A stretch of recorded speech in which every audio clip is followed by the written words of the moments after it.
Hello everyone and welcome back sa aking YouTube channel. Again, my name is Sam aka #BiheronBecky.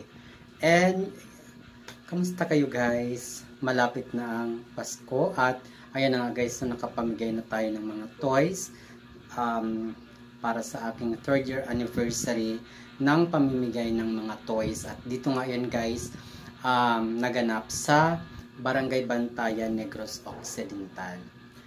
But hindi yan ang pag-uusapan natin ngayon dahil ang mga balibalita ngayon, no? Intriga, syempre hindi pa rin natin pwedeng isnabin or deadmahin guys ang kaganapan sa Miss Universe, including Miss Universe Philippines. At eto na nga, no? But before we continue, salamat sa aking mga bagong subscribers at sa aking mga returning viewers. Mabuhay kayo, mabuhay tayong lahat. At ito na nga guys, no? So, usap-usapan ngayon sa social media ang pinost na ng Miss Universe Philippines ang The Return. So, may nakatalikod na Merlat, no? Ano kaya yung The Return na yun? So, maraming haka-haka. Ito ba raw ay The Return, yung pagiging national director ni Shamsi Supsup, no? Kung ibabalik ba raw sa Binibining Pilipinas, which headed by Madam Stella Araneta, or sino ba yung The Return, mga contestant ba to? So walang specific na details, no, kung ano pa-excite or pa-excite ang Miss Universe Philippines, no? So ayun na nga, sinabi naman na ni Michelle din na hindi siya ang magiging national director kasi busy siya, no, sa left and right na mga nakakalokang mga guesting, invitation, and so on and so forth kay Michelle Marquez D. So, yun nga, no, kapag inapi talaga, kitang-kita ng buong mundo ang ginawa, ang out kay Michelle D sa top 5. Kaya, ang blessings naman ni Michelle D ay nag-uumapaw, siksik, liglig at umaapaw. So, ngangaka akla, ngangaka hado. No? So yun na nga, The Return. Ito ba yung The Return na to ay ibabalik na ba sa Binibining Pilipinas ang Miss Universe Philippines? Pero sa tingin ko lang guys, I'm not confident kung tatanggapin ba ulit ni Madam Araneta, no, after what happened. Kung mag-isip ka ng critical thinking ang gagamitin mo, no? Kukunin mo ba yung uli ang organization sa ilalim lang ng liderato ni Akla na kitang-kita ang kabalahuraan, pambabalahura sa Miss Universe? I don't think so na kukunin ulit ni Madam Stella Araneta ang Miss Universe, no?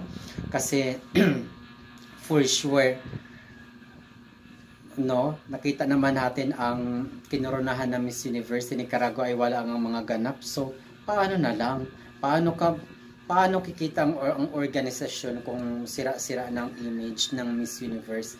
Tsaka kung sakaling kukunin ni Madam Stella Araneta, bakit hindi pa rin si Madam Stella Araneta ang may-ari ng Miss Universe? So kung sasabutahin pa rin or no ni Akla ang Miss Universe, wala pa rin, nonsense pa rin. Kaya parang hindi ko na-feel na babalik. Well, hindi natin masasabi, pero if that happens, no, hindi na maibabalik ang prestige ng Miss Universe hanggat nasa ilalim ito ng liderato ng walang iba kundi ni Halo. So ayun na nga, no, wag natin titigilan si Akla na kakabomba sa kanya hanggang dating sa ang araw na i-give up na lang niya yung ownership, not ibenta na. So malay mo kung The Return, kung ibabalik sa dating humahawak ang Miss Universe, no, since na nabalahura ang Miss Universe, who knows kung ibabalik, no? So hindi natin alam.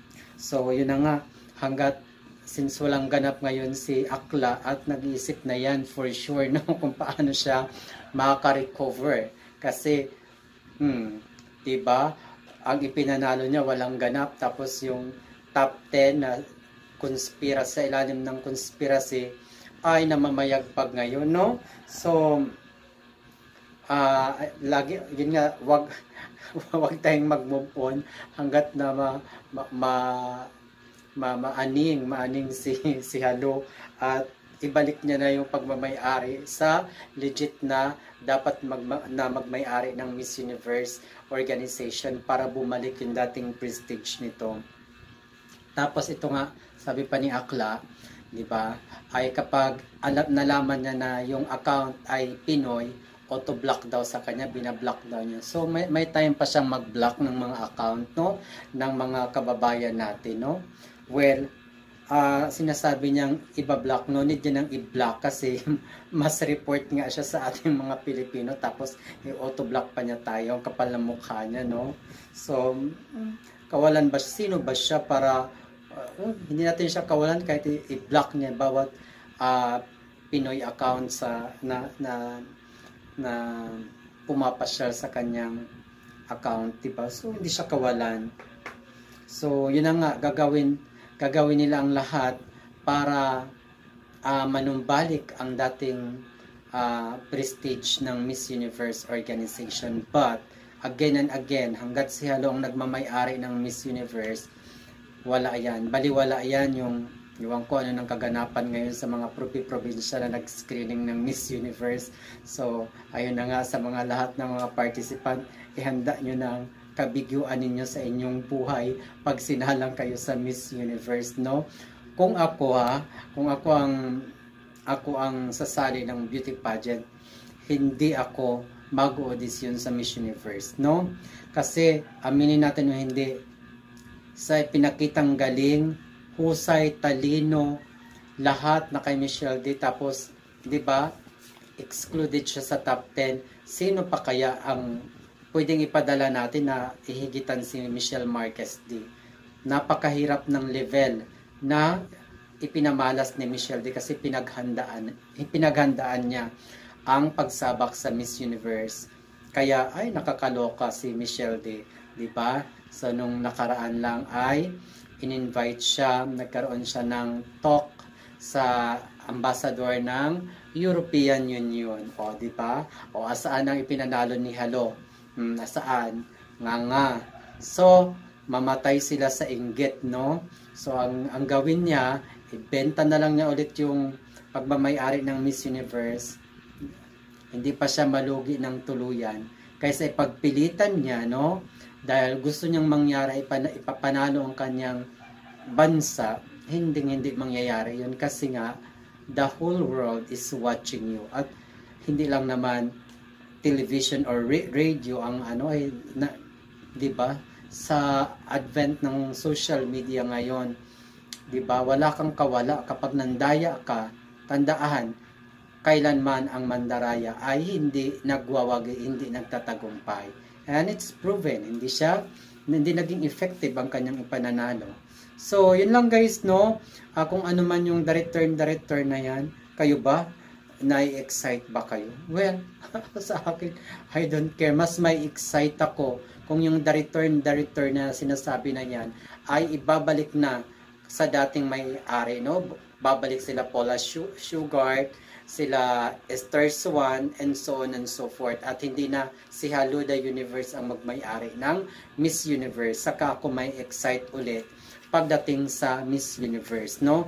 Ngunit, kung si Halo pa rin ang magiging owner, kahit ibalik pa yan kay Madam Araneta, syempre, wala pa rin magagawa kasi si Halo pa rin ang magmamay-ari. So, unless mapalitan ng may-ari, babalik ang dating prestige ng Miss Universe organization.